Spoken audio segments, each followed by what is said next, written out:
This is the Dollemore Daily, and I'm Jesse Dollemore. Do you remember a time when a president, even bad presidents, didn't make everything all about themselves?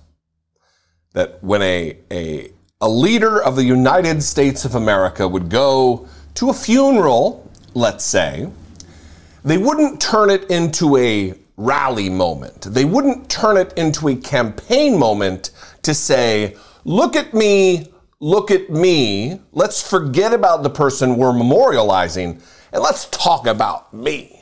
Let's talk about how good I am and all the good things I've done, or the good things I will do when I once again become president of the United States.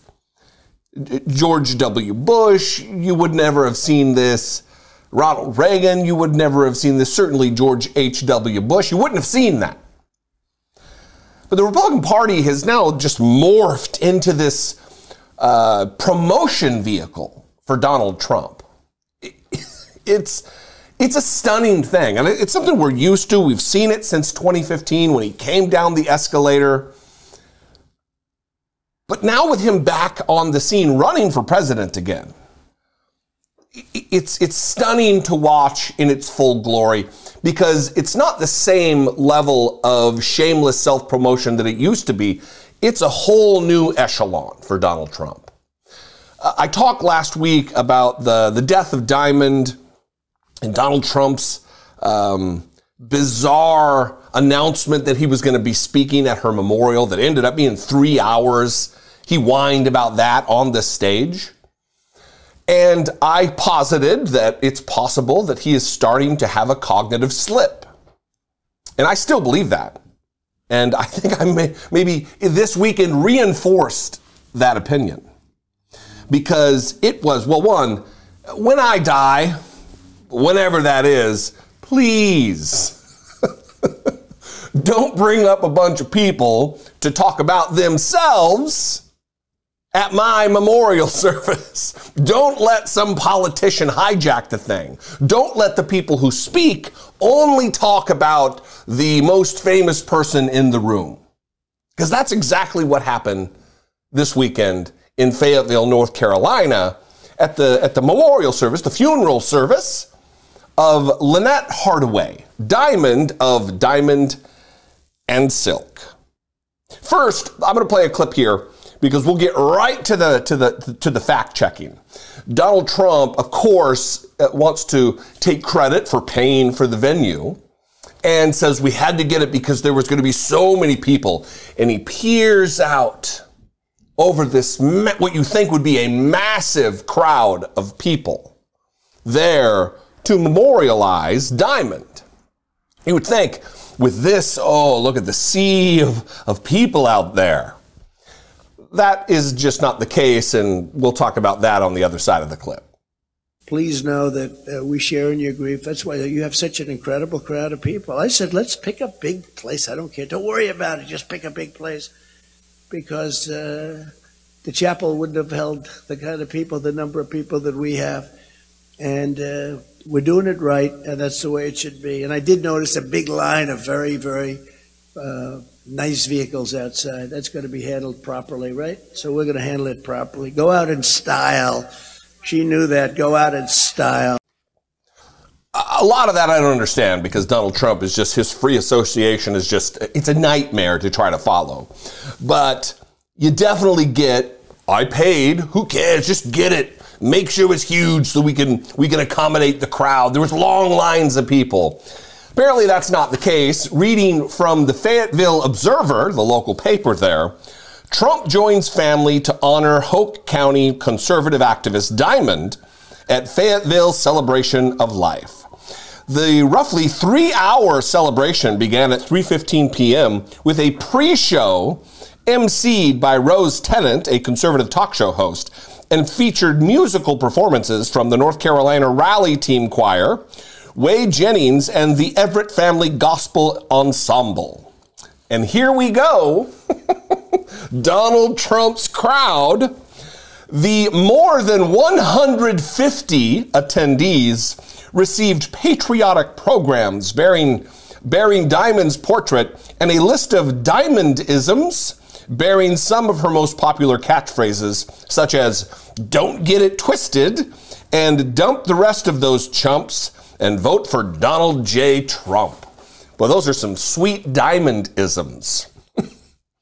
150 attendees, or more than. So ostensibly there was at least 151 people there. That's why Donald Trump needed this massive arena space, apparently, because a chapel wouldn't hold 151 people.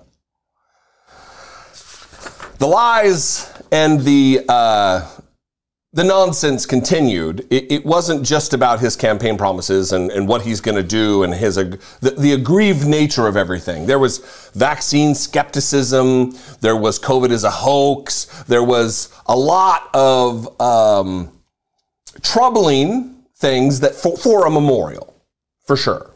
But there was also this weird dynamic between Silk, the sister, the living sister, rambling about how much she loves Donald Trump and how good to her and Diamond that he was, treating them like his own kids. And then she's naming the kids and seems to space out Donald Trump Jr.'s name. Watch this. He treated us just like Laura. He treated us just like the other children. Eric, Don Jr., Tiffany. Oh, we got Tiffany and Eric and what's the other one? His name? Don Jr. Listen, Silk, I know we all wish we could forget about Don Jr. Hell, even Donald Trump Sr. wishes he could forget about Cokey Boy McGee, Don Jr. So I don't know if this was a tit for tat or Donald Trump again just kind of slipping off into the night, cognitively speaking, because he gets up and talks about Diamond and how much he knew Diamond, and he acts like he had no idea who Silk was, even though there are many pictures of them all together. He kind of stiff-armed her out of the picture. Watch this. And, you know, the world has lost one of its brightest stars, real star, but I see that we have another star who is equal to, but she stepped up and she is different. I'm serious. I thought I knew them both. I didn't. I knew Diamond, but I didn't know Silk at all. I just learned about Silk. You're fantastic. You're going to carry on beyond anybody's wildest imagination. He acted like he didn't know who she was. It's kind of a Frederick Douglass moment for Donald Trump. Oh yeah, Frederick Douglass. I'm hearing good things about him. He's doing good work. She's right behind him. It's Diamond and Silk. If anybody should know who Diamond and Silk are, it's Donald Trump, because they served Donald Trump with obsequiousness. They promoted him. Remember, what was it? Don't get it twisted. Dump the rest of those chumps and vote for Donald J. Trump. There were Diamond-isms because they were so loyal to the dear leader. And he apparently didn't know half the duo. Anyway, I have another clip here. I'm not going to play it. It was him talking about the campaign promises. The whole thing was really just a Trump rally. Every speaker seemed to laud Donald Trump as the greatest man to ever live, rather than spend some time reflecting on the life and accomplishments and character of Diamond, the memorialee, if that's a term. I don't think it is. Anyway, all insane. And this is the new Republican Party. It's a promotion vehicle for Donald Trump, not just his campaigns, him personally. Anyway, what do you think? I'd love to know. 714-576-4054. Of course, you can email me daily@dollemore.com. I love and appreciate you guys. Thank you so much for joining me today. Follow me on social media. I'm at Dollemore on social media. Find me there. And if you appreciate what I do, you want to take part in the work here, Click the join button below. Become a channel member for as little as $1.99 a month, or go over to patreon.com/IDoubtIt podcast. I will see you next time. Until I do, be genuine. Take care of one another.